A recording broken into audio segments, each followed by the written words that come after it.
I'm going to show you how to tie-dye your own face covering using an old bed sheet and some onion skins. So this is what you're going to need. First of all, a nice big pan, 2/3 full of water and a lot of onion skins. So collect these over a few weeks. It's good if you have a paper bag.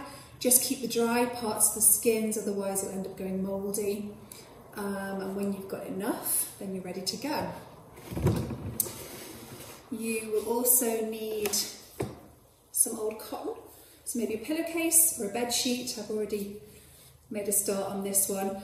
And you will need to hot wash this. It's called scouring. You do it before any kind of natural dye process. And you wash it, but in an eco detergent. So often our modern day detergents have things like brightening agents or other things that can interfere with natural dyes. So just give it a plain, or could put it in a pan and hot wash it with a little bit of detergent. Otherwise a nice eco detergent in the wash, hot wash, and you're ready to go. Also you will need either some pebbles or some marbles.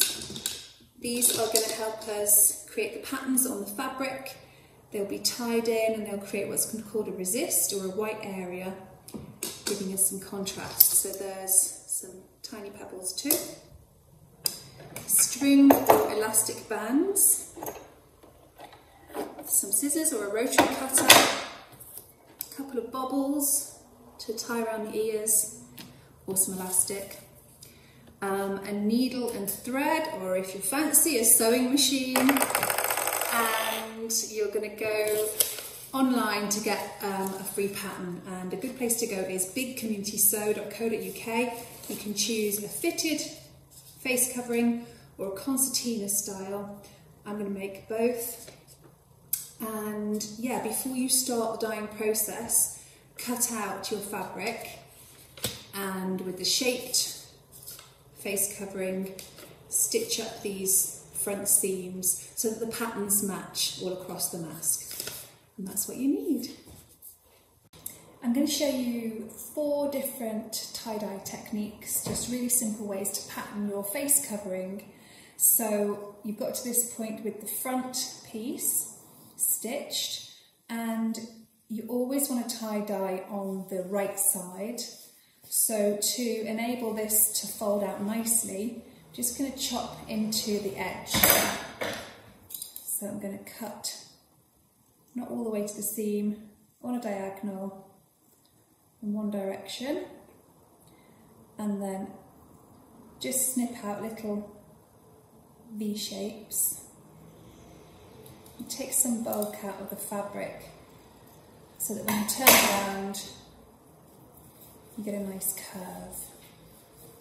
Okay, so the first pattern I'm going to show you, I want to create just spots. In fact, let me get some of these.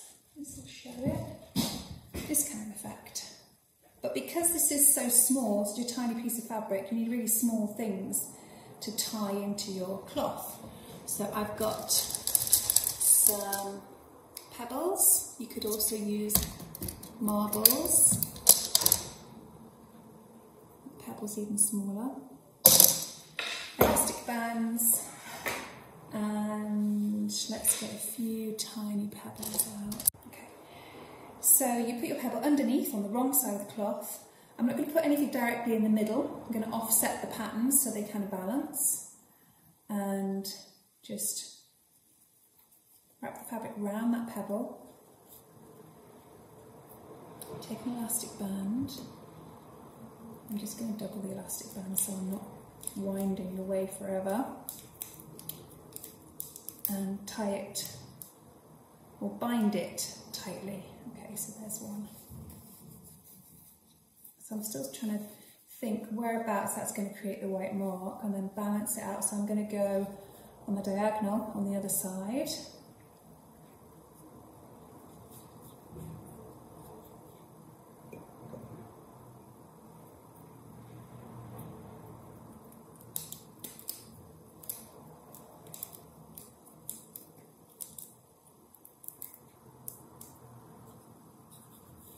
So you get the gist. And just fill up your fabric and it'll end up looking something like this.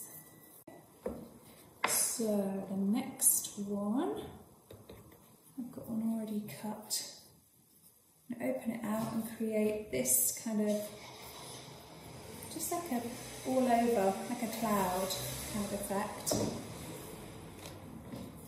So I've opened my snipped front face panel open, and it's a case of just putting this on something flat and scrunching it. You want to keep as much of the right side of the fabric on the outside as you can, so you kind of turn it into a little ball and then get an elastic band and double it up. And it wants to be tight but not too tight, because what can happen with this design is you end up with no dye in the fabric at all.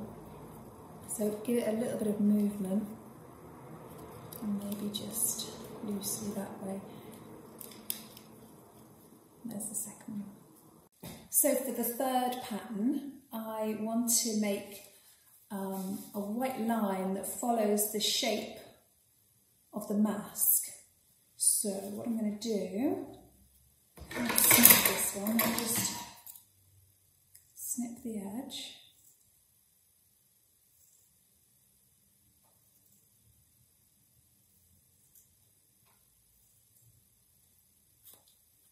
Okay, I'm going to open it out because it's got to have the right side of the fabric outermost, and really roll out that hem. And you can press it if you wanted to, but it's okay.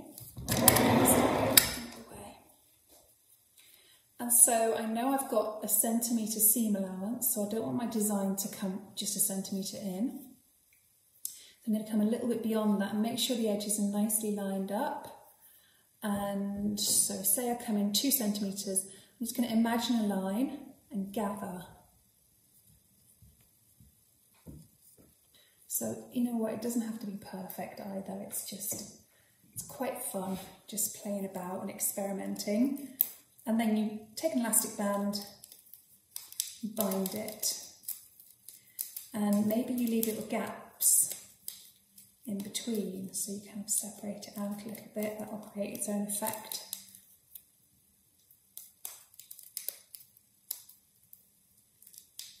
Okay, so I'm kind of opening it out, and yeah, it's about 2 centimetres or so in. So this is the top edge. Let's see, just going to follow that perimeter line, like that. It's not exactly parallel to the edge, but it's okay. And tie it.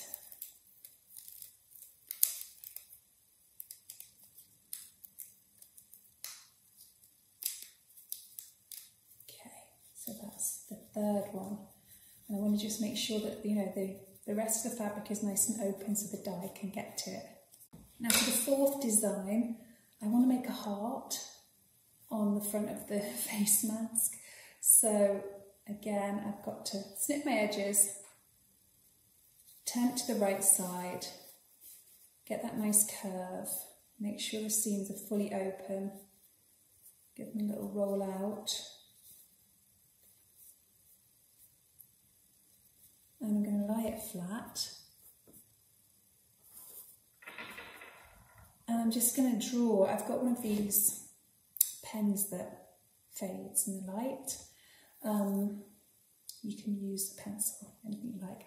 And I'm going to draw half a heart.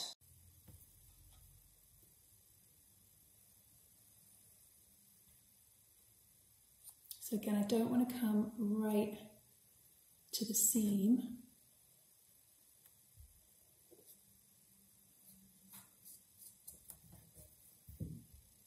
Okay, and I'm just going to get a needle and thread.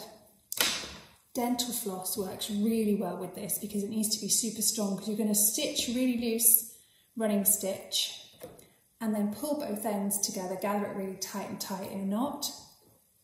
So I've only got cotton, which I'm going to double up. So if that's the case, you make sure you double it and make it nice and strong.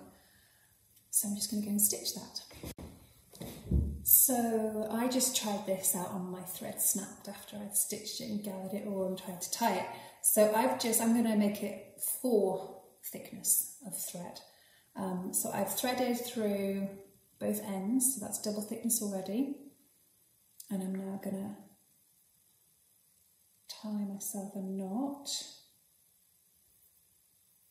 out. So I've basically got 4 threads. Okay, so it's really quick and easy. Starting at the point, it's just a simple running stitch.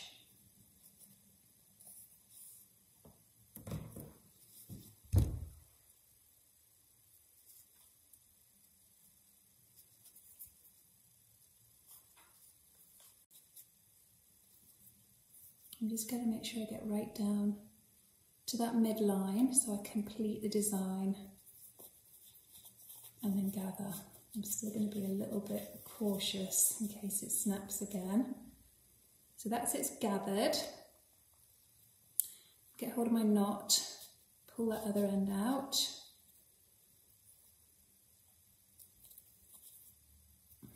And just tie it.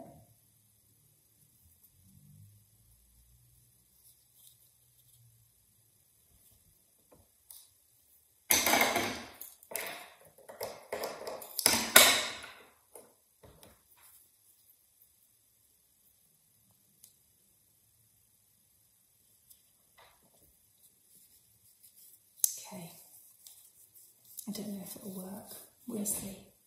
So there's my 4 designs. I've got that cloud, it's just scrunched up in a ball.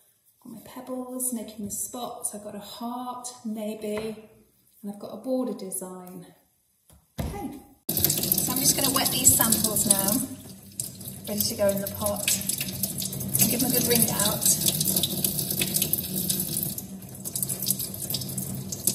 There's my cloud.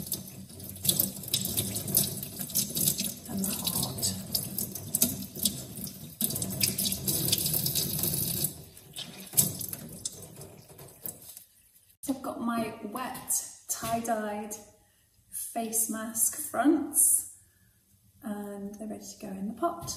I'm going to put these in the onion, and it's not hot yet, so I'm going to get my hand in and just move those samples around, just maybe open them out a little bit to make sure the dye's getting right within those designs.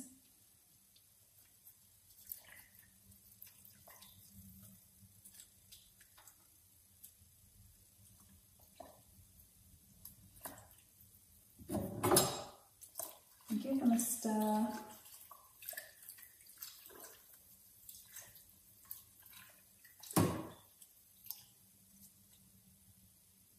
I'm going to simmer this for about 2 hours, and even better if you can then leave the pan to just cool overnight, and it's like Christmas morning the next day, because it's really exciting to see what you've got.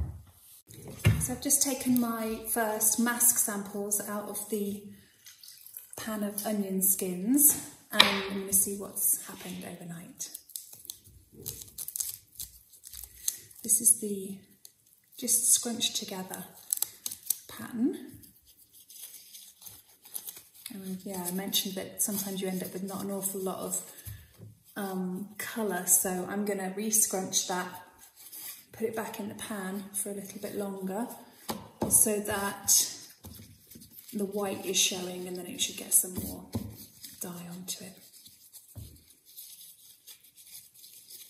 So yeah, you just keep on editing and doing it again until you're happy.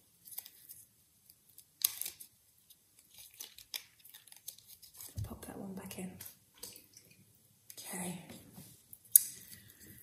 Let's see, this is the border design.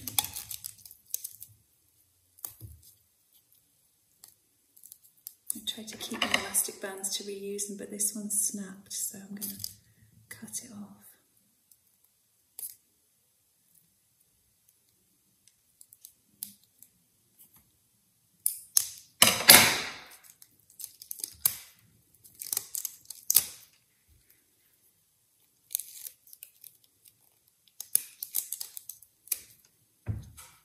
Ooh.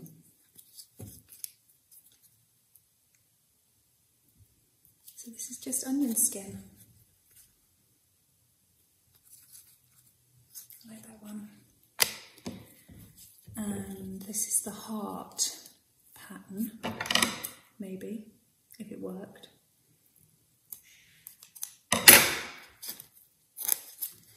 I'm not sure it's worked. Let's have a look.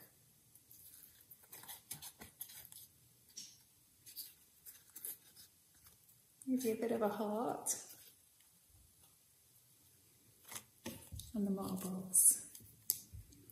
I did these really tight. It takes a while to get them off.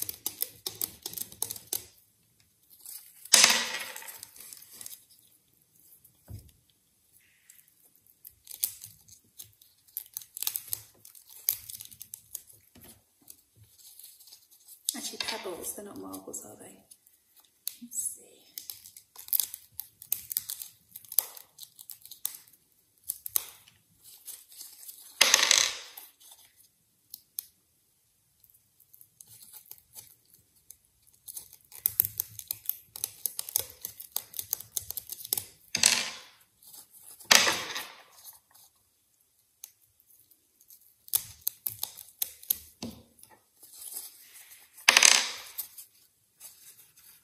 There we go. I like that one. Okay, so there's a bit of a heart, spots, a border, and the scrunched one is back in to re-dye. I'm going to show you how to stitch your face coverings once you've dyed them. So I've got the fitted face coverings and I've sewn the front piece and the lining, and I've also snipped my hems just to allow that curve to fold out nicely. I'm going to put right sides together, and I'm actually going to fold the seams to one side, so the coloured side is going to go one direction, that way. The lining is going to go that way. And I'm going to match those lines up perfectly and just put in a little pin.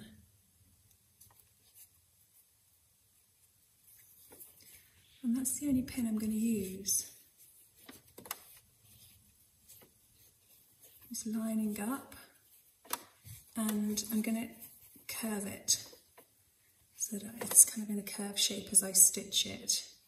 I'm going to just pop a little pin on the other end, so do the same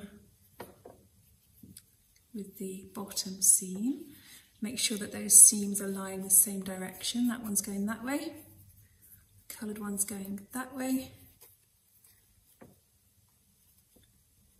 And I'm lining them up perfectly. Popping in a pin.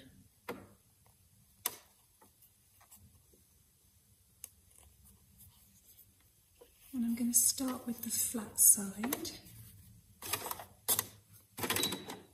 Just on a straight stitch. Get it all nice and lined up. And off we go. So I'm using the width of the presser foot as my guide, which I think is, maybe it's about 1 centimetre. Try putting the presser foot down might help. Back stitch to start off, just to really secure the hems. Now once I've got my fabric flat, I'm taking out the pin. I'm going to just hold it with my fingers so it stays in one place.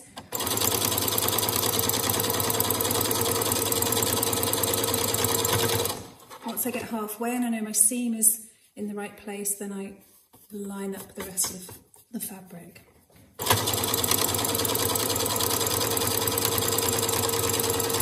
Back stitch to finish the snip.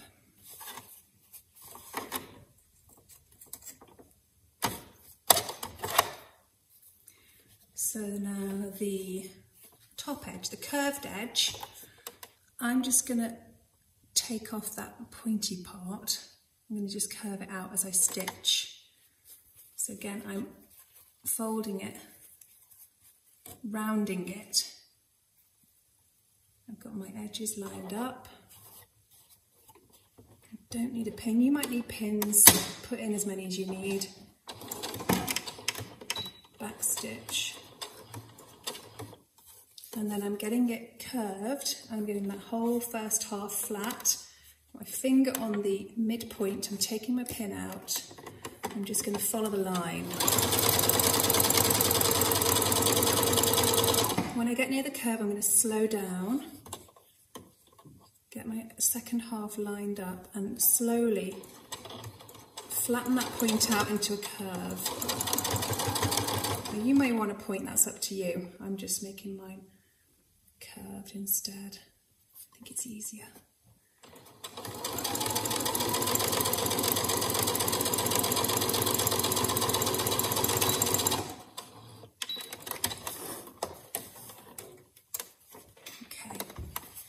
Now I'm going to snip into this curved edge and I'm going to cut out a V to take the weight out of that seam right there.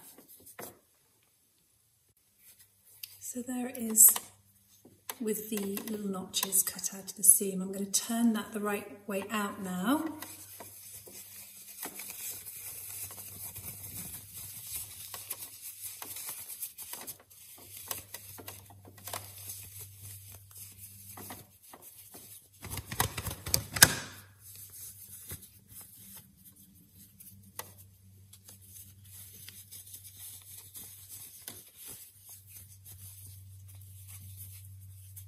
And iron it, and it's really all about the ironing. So start with that curved top part. You don't want any of your white lining to show, so just slightly tuck that behind and then press it. And again, as you're ironing, it helps to just kind of curve it inwards on itself and iron all of that part and then all of that part. Once you've ironed your mask, just turn the ends under, insert your elastic and do a line of either running or zigzag stitch to finish and you're done. And here's the finished mask. And if you'd like to learn how to make a full spectrum of colours using just 3 plant dyes, check out my online workshop, Core Skills in Natural Fabric Dyeing, at naturalfabricdyeing.com.